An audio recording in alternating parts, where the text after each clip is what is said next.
APhA-ASP National President. And I'm really excited to welcome you all tonight to our kickoff to APhA-ASP Webinar Week, where we will be really focusing on the needs of our chapter presidents and our president-elects. So let's start things off with our webinar procedures. And I do want to remind everyone that this webinar will be recorded for you to be able to view later on. But our webinar procedures, we will have two ways for you to listen in to our call, our webinar tonight. You can either listen in via your telephone or the microphone and the speakers on your computer. To listen in via your telephone, just follow the directions on this slide, dial the number listed on your GoToWebinar screen, and then once you've been connected, you can go ahead and follow the prompts on your telephone, which will have you enter the access code and the audio pin for you to be able to listen in via your phone. Or you can listen in via the mic and speakers on GoToWebinar on your computer by clicking that selection on the GoToWebinar screen. And I just want to remind everyone tonight to please be respectful while on this webinar and mute your telephone or your microphone until you have either raised your hand or you have a comment to say during tonight's webinar. So speaking of audience participation, asking questions and being interactive, I want to ask each of you tonight to really try hard to be interactive. We want to hear from you on this call. We want to hear from your questions and your feedback for your peers as chapter presidents and presidents-elect. So there are two ways for you to be interactive tonight on our webinar, and those are on this screen right here. You can either raise your hand by clicking on the raise hand icon on your GoToWebinar screen, and then once you've raised your hand, a member of APhA staff will be able to unmute you, and you can then ask your question or provide your feedback at that time. Or you can write your question in the GoToWebinar screen, and that will be sent to myself or a member of APhA staff who then can answer your question. So on our webinar tonight, we have myself. We also have Crystal Atwell, the Director of Student and New Practitioner Development at APhA, and we have Keith Marciniak, the Senior Director of Student and New Practitioner Development at APhA. So tonight on our webinar, we're trying to change things up a little bit. We really want to focus on what you need as a chapter president. And that's why when you were filling out your registration to this webinar, we asked you what your top priorities were for this webinar. And we got some great feedback.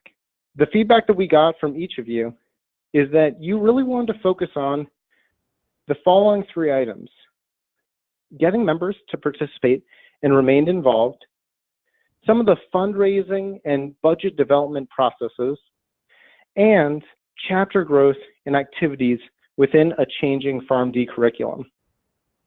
So those are the three topics we are really going to focus on tonight. Following those topics, we're going to have a little bit of time to talk about the Chapter Achievement Awards process and some updates about the patient care reports. Then we'll be able to go over an overview of APhA-ASP chapter officer resources, and then finish things off with some time for questions and answers. So let's get started with the role of the chapter president. Now, when I think about the role of the chapter president, there's many different ways that you could describe it. But if I think about it, and I really break it down, I think there are two words that really describe the chapter president. And those are the words empower and vision. As a chapter leader, you ran an idea of change within your chapter, change that you wanted to see for your fellow student pharmacists at your college or your school of pharmacy. You have a vision for the future of your chapter and the difference that you want to make.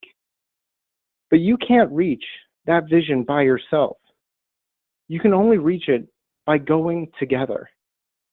And that's where your job as the chapter president really comes into empowering the leaders around you.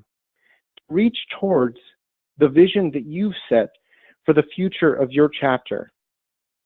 You as a chapter president serve as a leader, a planner, a mentor, and a mediator for all student pharmacists across your college, for all of your chapter members, to help them become the best pharmacists that they can be. So this is really your role as a chapter president. And this is the foundation that we've set, and we will begin to focus on tonight on our three topics. The first one being getting members to participate and remain involved. And to me, when I think about this idea, how to get members engaged, I think it really comes down to the emotional connection that you can form with this organization and with the community of student pharmacists across this country. When I think of student pharmacists that never really became a part of the APhA-ASP family, it's because they didn't open themselves up to that emotional connection that can be so special. But when I think about myself and chapter leaders across the country who've honestly been bitten by the APhA bug, I know it's because leaders shared with them their story and the difference that can be made in lives if you are a part of APhA-ASP. So when you talk about the story that can be told through APhA, the foundation is really set with our mission. If you look at our mission, it can be broken up into four main categories. Serving as the collective voice of student pharmacists, providing those student pharmacists with opportunities for professional growth, improving patient care for those students, and envisioning and advancing the future of pharmacy. When I think about our mission as a whole, and I think about those four categories, to me, it really says that we can make a difference in patient care in our community, in connecting and networking, in leadership and professional development, and in policy and advocacy. These are the ways that you can share your story through APhA-ASP to show student pharmacists the difference that they can make within our organization. I know when I was first thinking about going into pharmacy, it was back when I was in high school. I was a little chemistry nerd, and before even I thought about pharmacy, I was just a little, I was the only member of the chemistry club, and all I knew was that I wanted to make a difference in my community and make a difference in the lives of those around me. And it was around this same time that I began to learn about pharmacy, when my grandfather, who had been a pharmacist in the Cleveland, Ohio area for nearly 50 years, passed away. And I began to learn more about the profession that he had been a part of. And I began to see the difference that he had made in his community as a whole. And I knew that when I went into this profession, I wanted to make as big of a difference as he had. But when I started pharmacy school and I was a first-year student, I was scared and I didn't know how to start on this journey.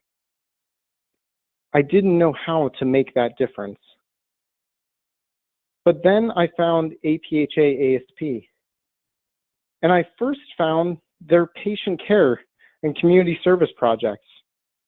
And I began to see the difference that I could make in my community by volunteering through these projects. And then I started going to the regional and national meetings and seeing that I could build a community of my own, of student pharmacists across our country that became my APhA-ASP family. Along the way, I developed professionally and I developed my leadership skills, and I've been able to use those skills to advocate for the future of our profession. Because I know that as student pharmacists, we can do so much more, and we can make a difference. This is just my story, but it can make the biggest difference in the life of a first-year student pharmacist that isn't sure if they should take that small positive risk and go participate in a patient care project. But if they know the difference that it made in your life, I bet it will give them that little boost of confidence so that they take that small positive risk.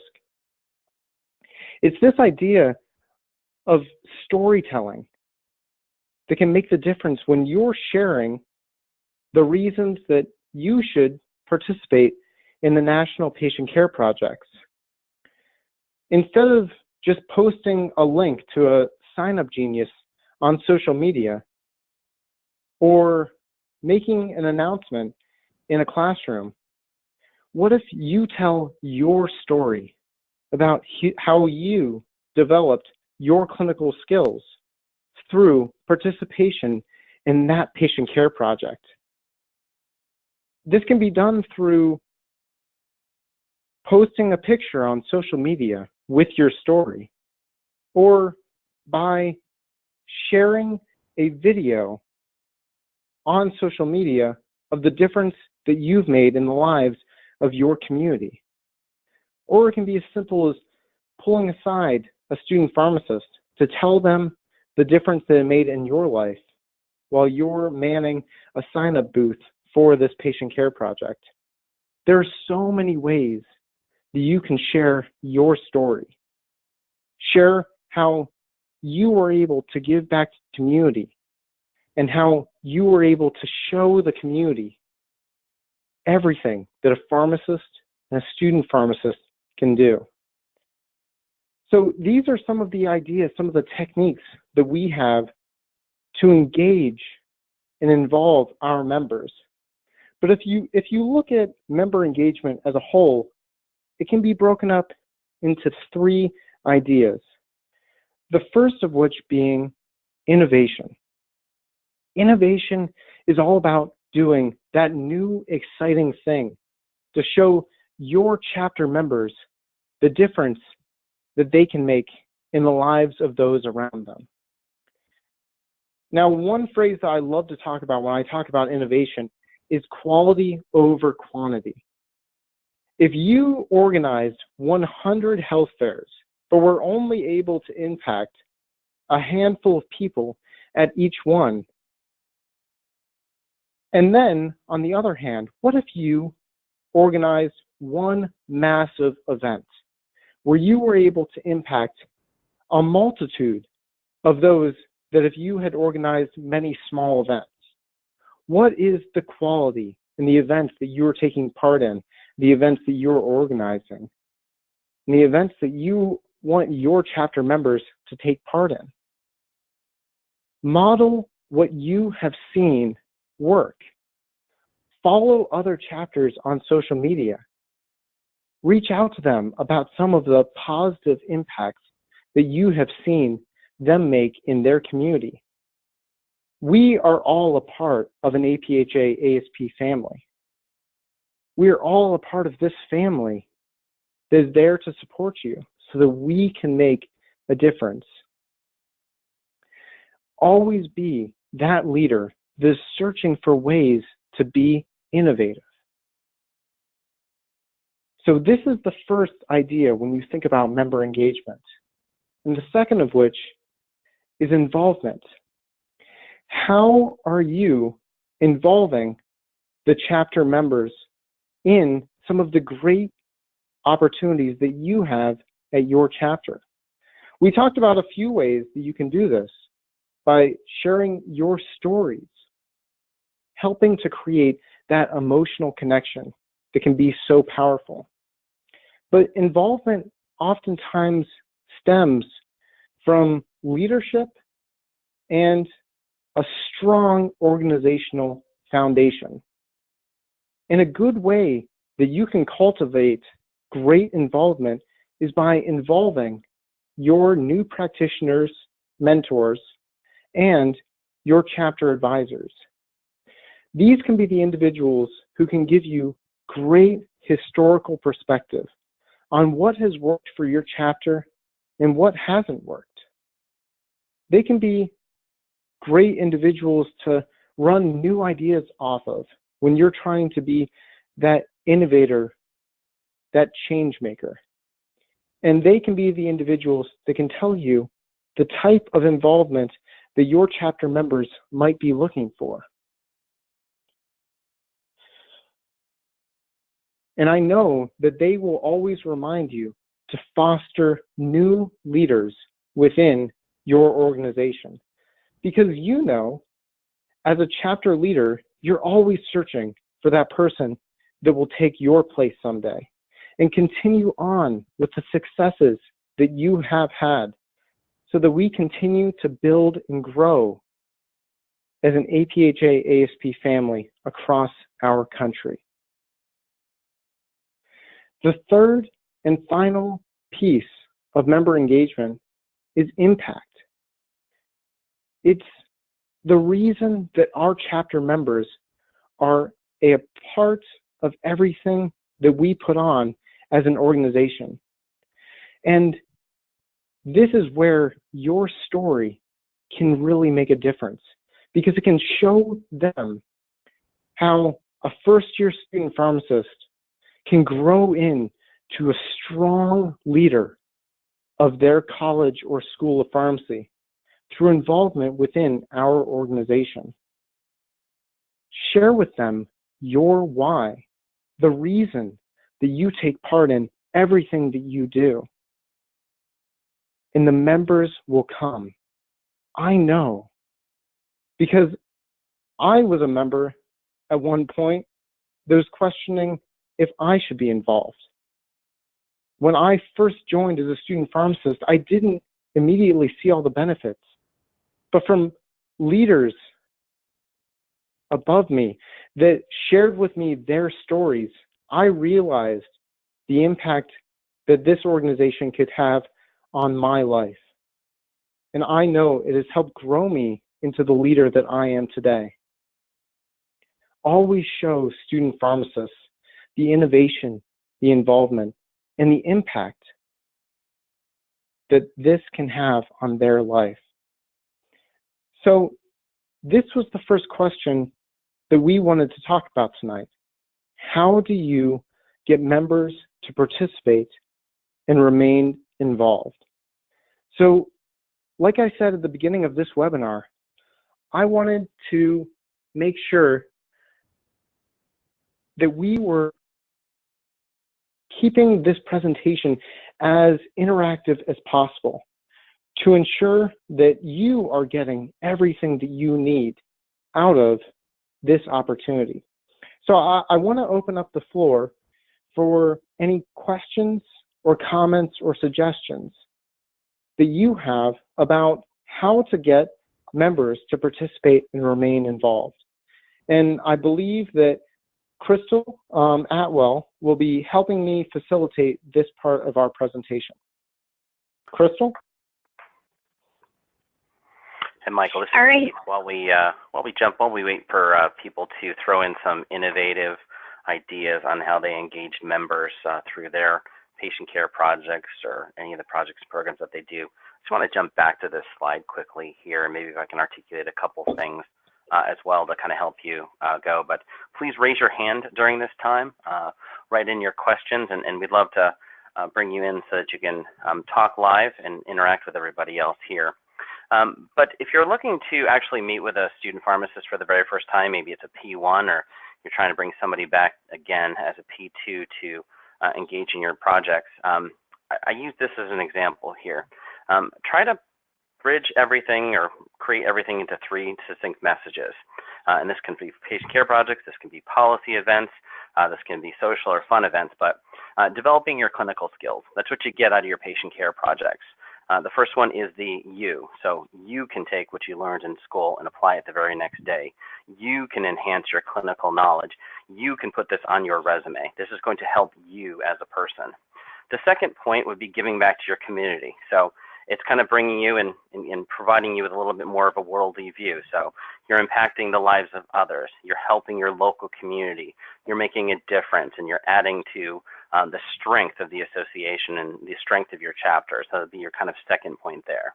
And as you're kind of developing your third message, show what pharmacists and student pharmacists can do. So you're going out there and actually advocating for the profession. So you've got your you, what's going to actually be involved, the bigger part, which is the impact that you're going to make, and then how you're relating it back to the profession. And you can do this multiple ways, but if you have 3 core messages that you can share and show how the student themselves is going to benefit, how they're going to actually go out and do some cool things and impact others, and then how they're going to help the profession or even the school, that helps add a succinct message there. And as I said, you can do that with pretty much anything. So try to do that as you're kind of going through here. Go ahead, Crystal. All right, so our very first question of the evening comes from Matthew McTaggart, and he would like to know how you reach out to pre-pharmacy students to get them engaged with your APhA-ASP activities.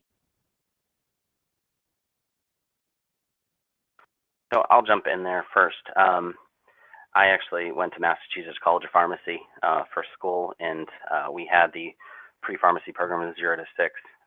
And there's quite a few schools that actually spend quality time with their pre-pharmacy students. I think North Dakota and South Dakota actually do a pretty good job, South Dakota in particular. They reach out to those student pharmacists by including them in some of the chapter patient care projects early in the process there. But they also use the quote-unquote pre-pharmacy club or the pre-pharmacy meetings to really use that as an opportunity to help those students understand what life is like as a student pharmacist, what some of the expectations are going to be as you take maybe some of the exams or as you prepare yourself in order to get into pharmacy school if it's not an automatic apply to get in there. So they're spending time talking about those skills that you need in order to be successful in pharmacy school. They're spending time talking about career development and how you can actually advance the profession through getting into pharmacy school there. So it's kind of all those things leading up to pharmacy that they're really kind of engaging those students in. Great question, Matthew. All right, we have another question from Kelly Walter, and Kelly'd like to know, her chapter's been considering using an incentive program for distributing travel funds. So depending upon the number of events you do, that's going to correlate to a certain amount of dollars. And she'd like to know if we have any suggestions for implementing that successfully. So Michael, I'll take that one, or Crystal, if you want to jump in afterwards. I'd say the most successful programs, we call these the point programs, the most successful ones are the ones that don't promise a whole lot up front.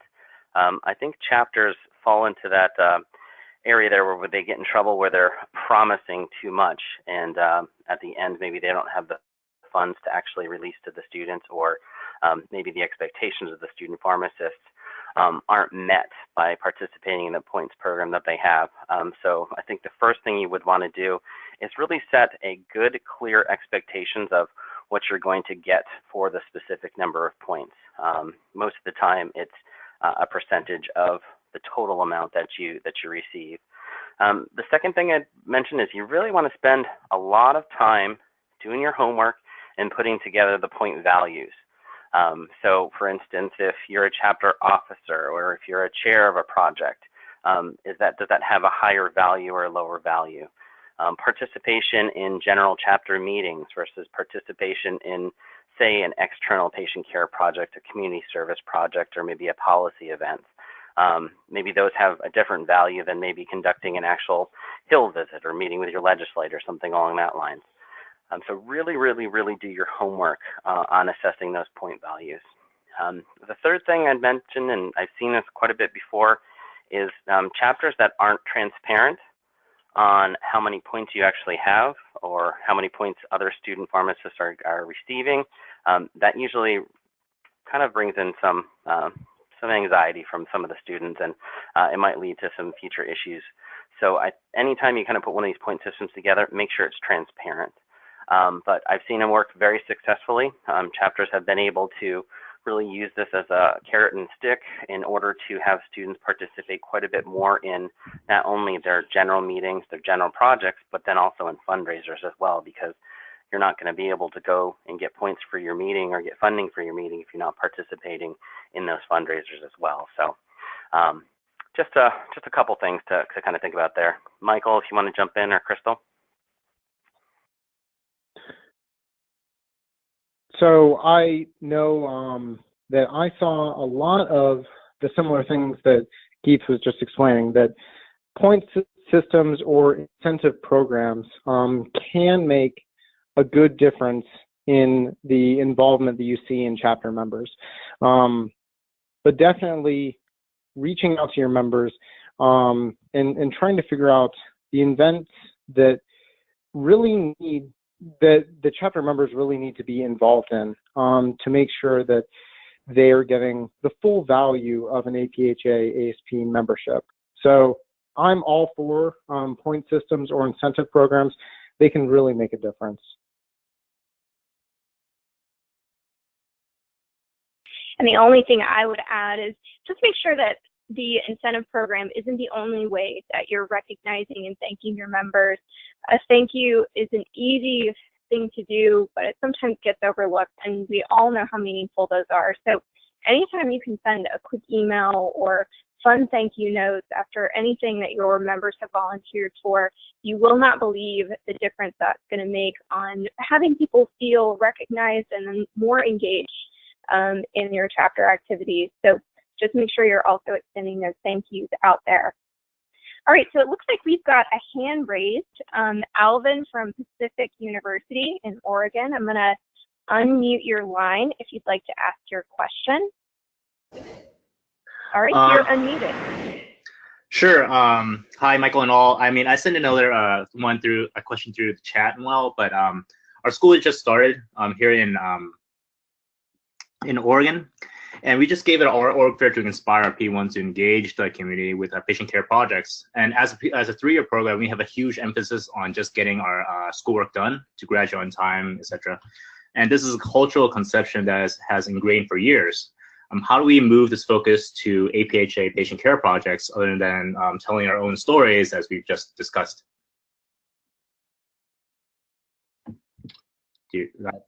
That's yeah, absolutely. That's a great question, Alvin. I think schools that are successful with that are able to incorporate their schoolwork into the patient care project. So the advancement of, say, going through and having to finish up your CPR course, or having to get specifically immunized certified or something along that line. If you're able to kind of bridge those patient care projects or bridge those external activities with things that you're required to do in the curriculum, I think it helps out quite a bit. In addition to that, if you've got that, ingrainment that student pharmacists really kind of want to stay involved or get involved, peer mentorship, I think, would help quite a bit. So having the second and third, your third-year students really aren't there most of the time, but have those second-year students provide that mentorship and that tutoring or something along that line to really kind of help out to not only advance the students, but then advance the chapter. So, if there's that heavy focus on academics, turn it into that opportunity to help that student along school-wise or schoolwork-wise. The other thing that I've seen students or chapters do is they've created game shows and fun events during their chapter meetings that relate back to things that are coming up either in a midterm or upcoming tests. So you're using it not only as a fun activity or event, but you're using it to help study. Those would be just a couple ways I can kind of think offhand.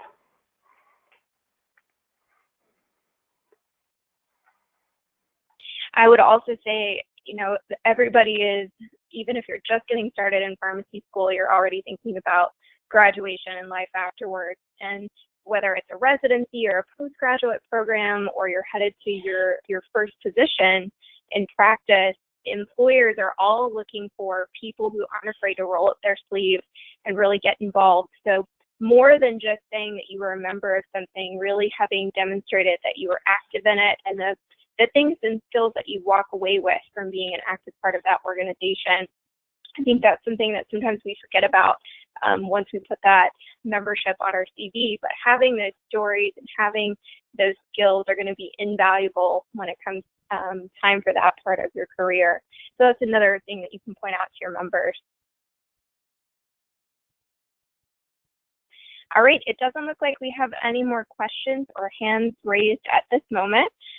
Oh, we have one more question that just came in. This question is from Jerry, and he would like to know, are there any tips that can be provided when your school has implemented a new curriculum for the P1 class and you have a P2 and P3 class on completely different schedules?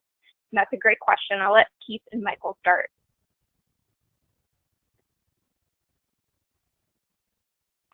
So I'll give it a shot there.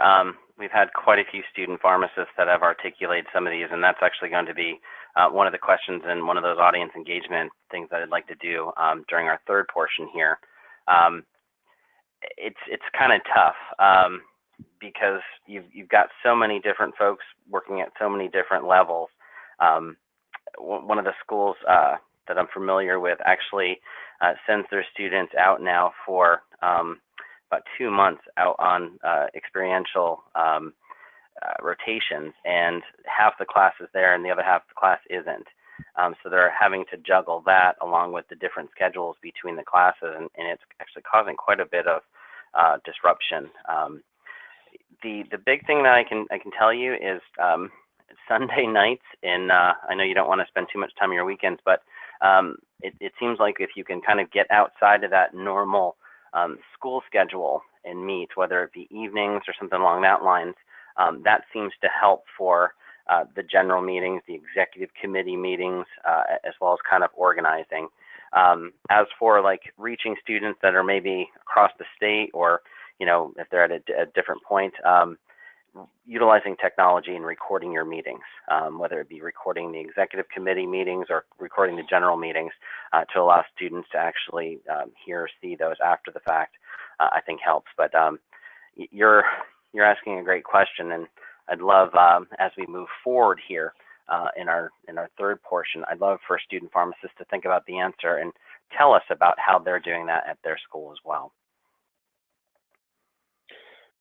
Keith, one thing that I want to add to that is I've seen some students begin to be successful by individualizing events for a certain year of student pharmacists. So if the needs of the second year and third year student pharmacists are very different than the needs of the first year student pharmacist that's now in this new curriculum, find out from those first years what they need from the organization. We as an organization are here to support students, to support them to become the best pharmacists that they can be. So find out the types of events that they want to be a part of, that they hope to be a part of to grow as students today and in the future. So really individualizing some of your events and activities for maybe just first-year student pharmacists, or just second-year student pharmacists, or just third-year student pharmacists, so that they can really get the most out of that activity.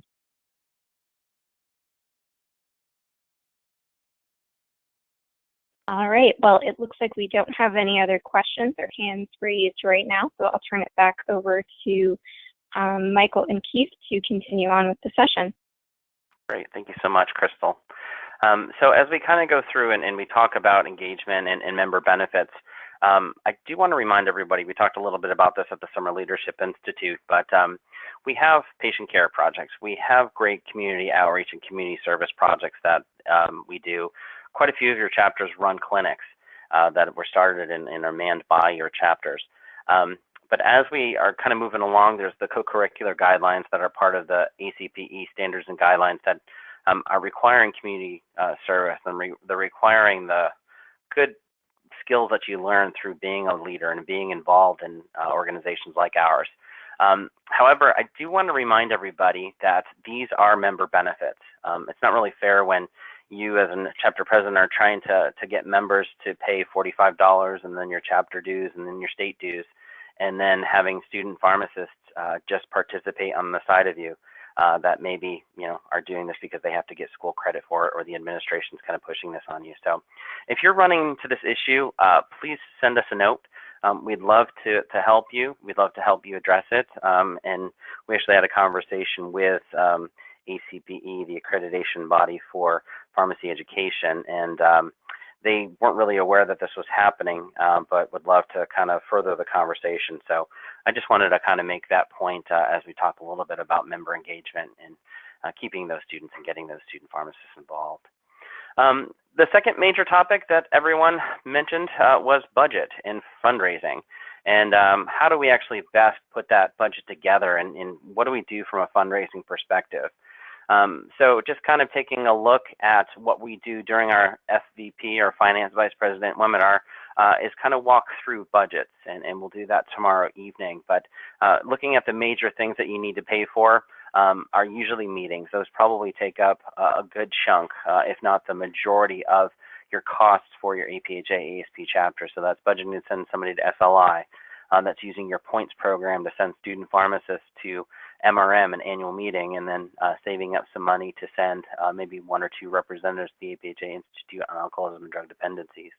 But you've got other costs, and the majority of the other costs come from your food and supplies that are needed for your chapter meetings, social events, as well as patient care project, any competitions that you run, gift cards for Member of the Month, member engagement activities, as well as your executive committee retreats. That kind of runs out a little bit more of the budget there. But what I would encourage is, especially during that spring retreat, that you spend some good quality time with those outgoing chapter leaders and ask them, hey, you maybe had X amount of dollars that you had budgeted earlier in the year. Did you meet that goal? Were we able to save some costs, or did you go over on specific events? Or we'd love to know exactly how much more money you needed in order to be successful in your position. That's a great conversation to have during your incoming outgoing officer meeting in the spring. And then when you come back to school, right around now, if you've already had your executive committee retreat, or if you're going to have it, you need to really spend some quality time, not only with the executive committee, but invite those chairs to come in and talk about the projects and programs that they need. I'd highly, highly, highly encourage everybody to develop a budget submission process, and very easily it could just include the money that it needs to take to do the event, the expenses, any projected income that you have, if it's going to be a fundraiser paired with a patient care project or other event, and kind of get those budget requests in as soon as possible.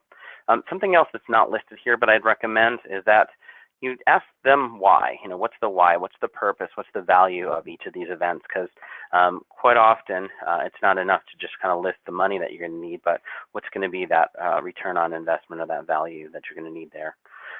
But make sure you're constantly reviewing your internal resources, as well as maximizing the amount of money that you're receiving from the School or College of Pharmacy, from the university itself, and then kind of start putting that into your overall spreadsheet for your overall budget there.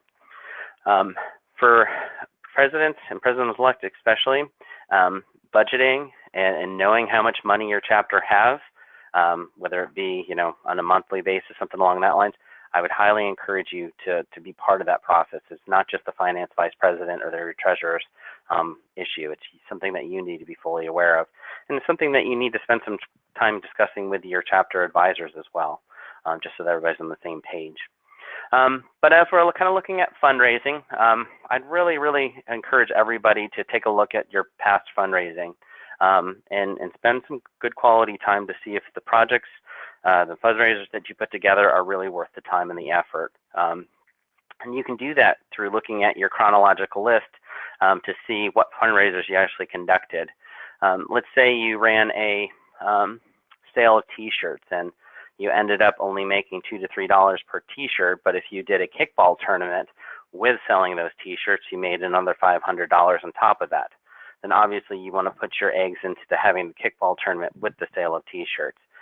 So kind of do your assessment not only of each individual fundraiser, but if you're going to combine things, figure out the best way to maximize your sales. Something that I'd also encourage for every chapter is that during any of the events that you have, and you have to obviously clear this with your school, some of you are and are not able to do this, but sell food, sell popcorn, sell extras that are very low cost to create, but they actually have a high revenue margin to them.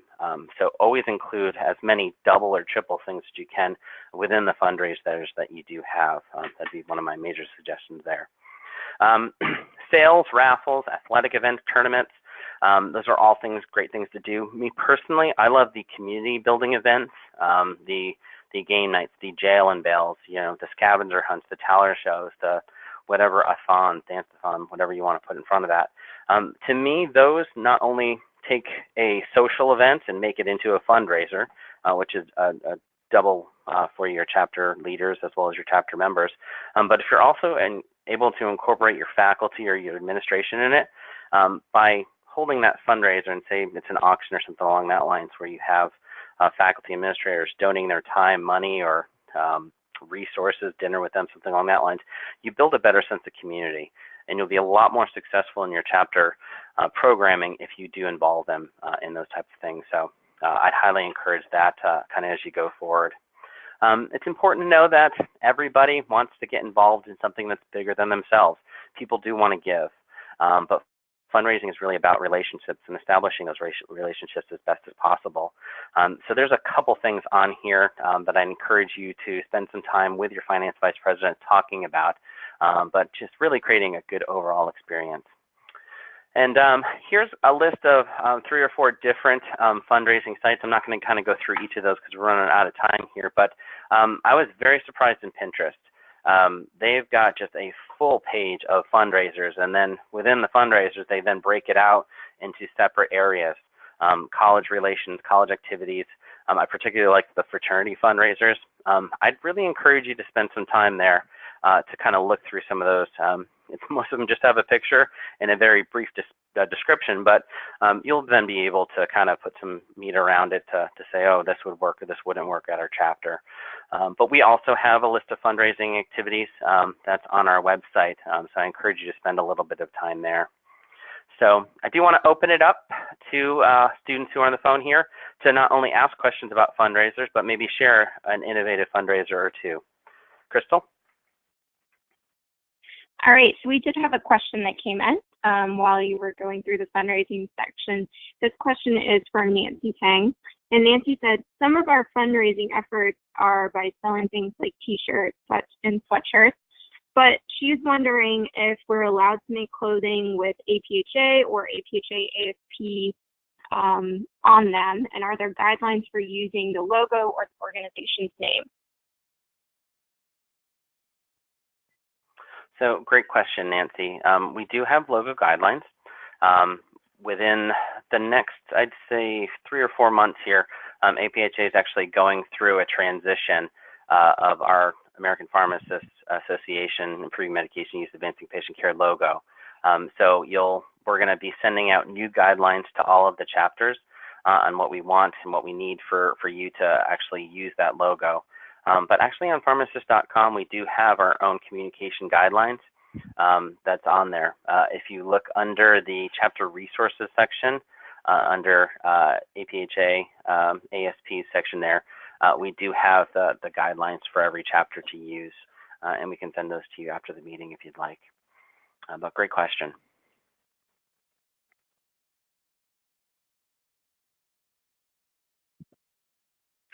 That looks like it's it for now on questions for fundraising. Sure. Can we do Eduardo Vega real quick?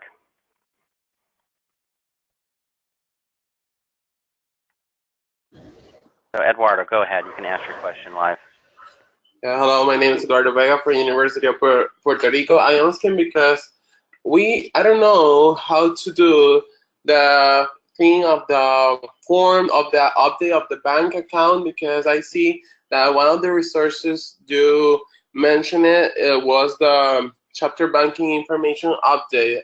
I don't know if you received the reimbursement that you received from each membership, but the thing is that I don't know if we even have one bank account with APhA registered already.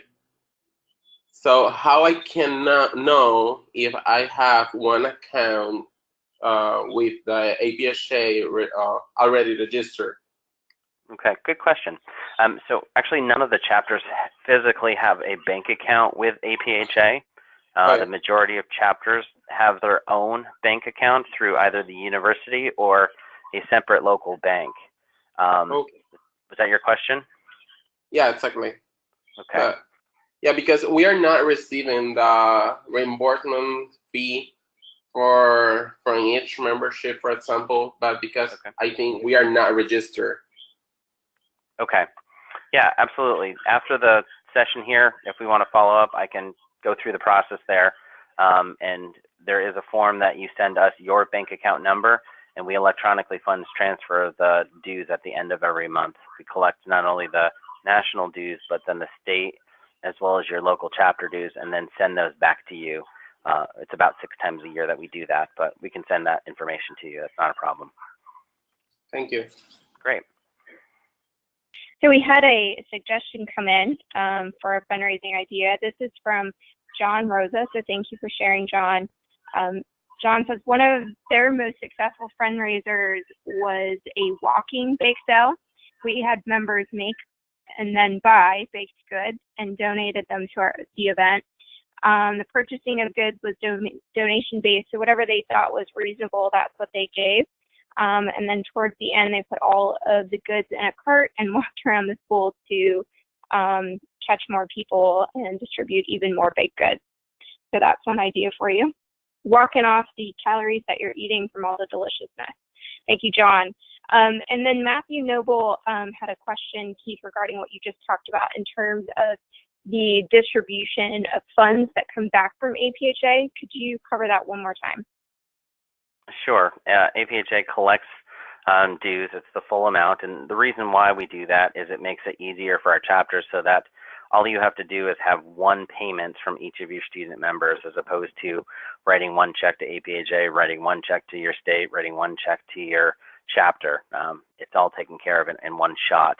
And so we collect all of the money via credit card, and then we send the information, we send that back on a monthly basis, starting at the end of September, October, November, and December. Then we skip January, then it's like February and March that we send those back to the chapters. That information, and then and don't quote me on the exact months when it comes to the spring there, but that information can all be found in the Membership Vice President Toolkit, as well as the Chapter Advisor Toolkit. So the hard copy book that you'll be receiving at the end of the month here, as well as the membership section online that has all of that information, as well as that timeline there.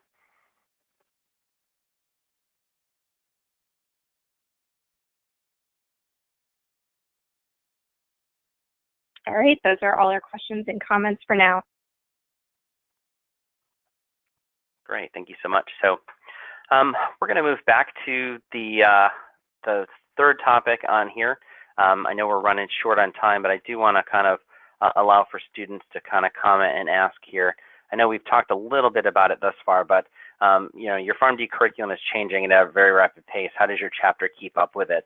I'd love to hear from you all of how you're doing that. We had the one question of the P1, P2, P3 class kind of meeting at different times during the day, but how is your chapter kind of keeping up with the pace there? And you can go ahead and raise your hand and we'll have you speak live, or if you want to type it in, and we'd love to hear it through the questions section. So we do have one raised hand right now, Madison Davis, High Point University, it looks like. So Madison, I'm going to unmute you. All right, go ahead when you're ready. Hi, my name is Madison Davis. I'm from High Point University in North Carolina.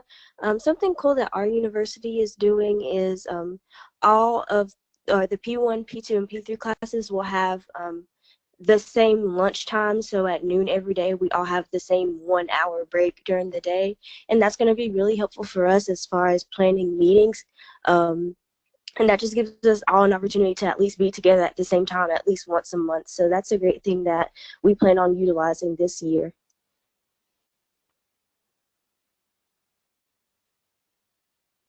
All right, thank you so much for sharing.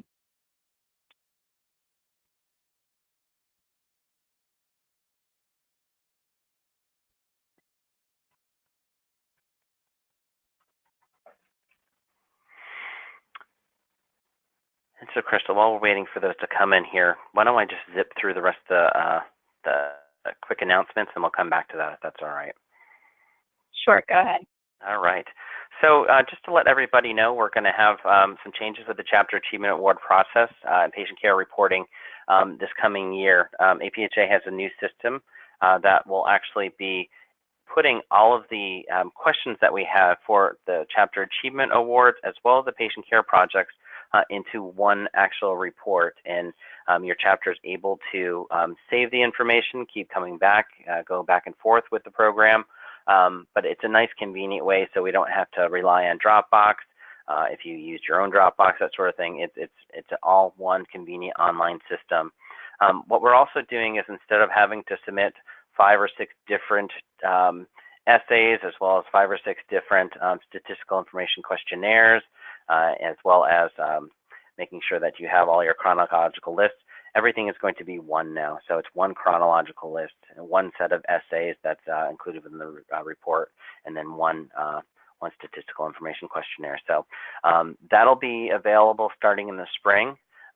We'll be having a little bit more information. We'll talk a little bit more about it at MRMs, but we're getting to that process kind of coming up this year. So I encourage everybody to be on the lookout for that. And we will still have June 15th as that due date for those.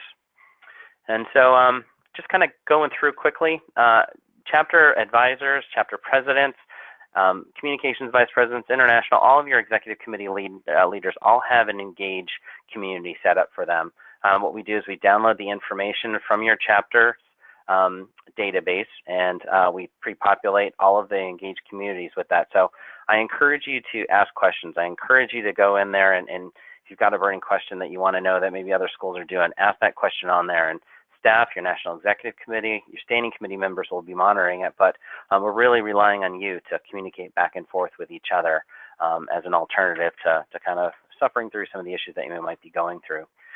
This week is webinar week. You are the first of 8 different webinars that we're conducting. So I encourage you to have all of your executive committee members participate in their respective meeting. Give a quick plug for MRM as well.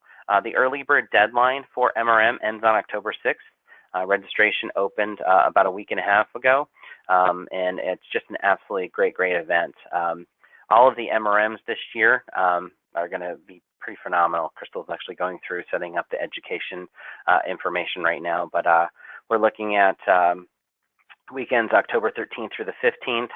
The second weekend is going to be the 27th through the 29th, and our third weekend is going to be November 3rd through the 5th.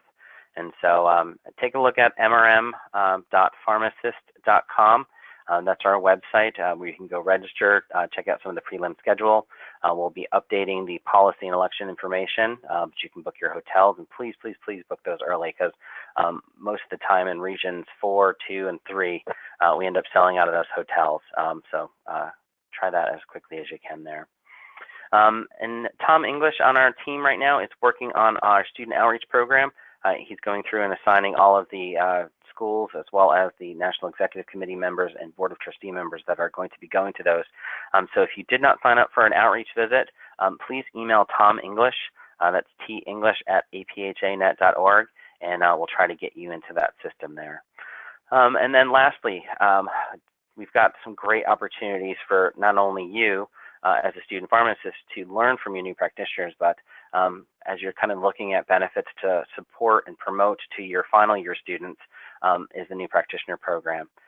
It's a great opportunity just after graduation to really connect and be with those who are at the same level that you're at, whether it be in a residency, a fellowship, or starting that job for that first time. We not only have really cool individualized member benefits, including newsletters and communications. We do have a leadership structure, as well as we've got meetings now too through our NP Day of Life. So we'll jump back to the question that we had earlier, Crystal, before we close it out here. Sure. So there were a couple of people who had similar themes in their response when it comes to the demands of the curriculum, keeping members engaged. And I think that the key takeaway from these were, one, plan your events as early as you can, and then two, let your members know about them as early as you can. And within one of the suggestions, there was a suggestion for creating Google calendars or iCals that people can download into their personal calendar system. That way it automatically pops up and reminds them. In addition, we also had a suggestion for polling the chapter members frequently throughout the year to make sure that you're hearing their needs, but then you're also giving them an easy way to give feedback to the chapter to make sure you're on the right track. So those were the two suggestions that came in. And I currently don't see any other hands raised, but if you would like to share any of your thoughts on the topics that we've discussed tonight, or have questions about any of the updates that Keith provided, go ahead and raise your hand or type in those questions now.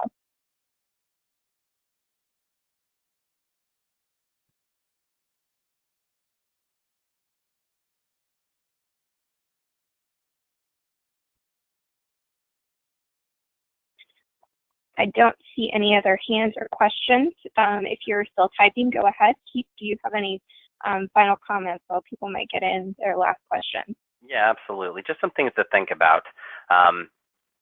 One thing I think would be helpful is if you can ask last year's officers the question, and I encourage the president-elect to really think about this during that incoming, outgoing retreat, but if they had to do it all over again, what would you do all over again?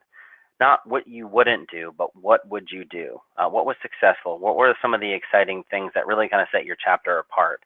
And you'd be surprised maybe some of the answers that you get, but I encourage you to start asking that question more, and not only have last year's officers ask that of last year's officers, but have this year's officers start thinking about it as well. Some things for you from a personal leadership development standpoint, really start questioning your executive committee and the positions that you have. So do we have innovators on our executive committee? As a leader, am I looking for student leaders with the skills that we don't need yet, but we'll need soon? So I'll use the example of Stanford University down in Alabama. They do a phenomenal job of video production, and maybe that's something that you don't have as part of your executive committee, but really want to put that in place maybe over the next year or two. So start cultivating those students that maybe have that skill or have that potential, or maybe have a business, or their family has a business that lends itself to doing video production, or better photos, that sort of thing. And then finally, some questions to ask of your chapter and of your chapter leaders. So it's important to ask why it's working. So I said that during the budgeting thing, but why do your projects work? What is it that sets it apart? But part of being successful as an APHA chapter is having a uniquely better product. So what's that product for your chapter? Is it your meetings? Is it your patient care projects? Is it your social or networking events that you have? What is it that's uniquely better? And as you're asking the uniquely better questions, and as you're putting new projects and programs and meetings together, really challenge your committees and challenge your student leaders to say, is this unique? Is this something that is going to be different from what all of the other school chapters or organizations at the school are offering? What would make this unique? Maybe it needs to be tweaked a little bit. And then all too often we find, because the APHA-ASP chapter isn't doing it, but one of the other chapters is, then we have to do that because the other organization is doing it. Well, I challenge you to not do that. I challenge you to make something that's uniquely better than our competing organizations out there. As you all know, it's getting harder and harder to recruit members. It's getting harder and harder to retain members. So what is it that we are doing, or what is it that we can do that'll be uniquely better? And then answer those last two questions. Is it actually better? And ask the question again. Is it better, really? So I encourage you guys to kind of go through that. Well, thank you all for participating this evening. It looks like we've got one question that we can answer after the meeting here. It relates to the chapter achievement reports from Sean. Sean, I'm going to send you an email after that tonight. But if you guys have any more questions about what we talked about tonight, please visit pharmacist.com/APHA-ASP. Email us as well. And please contact your National Executive Committee as well as your APHA student development staff and your standing committee members. We are here all the time to make sure that you're taken care of. And most of the time, the issue that you're struggling with has been solved or has been gone through by 10 other chapters, so we can put you in contact with that resource, and we'd love to make sure that you're successful. Have a great night, everybody, and we'll end the webinar now.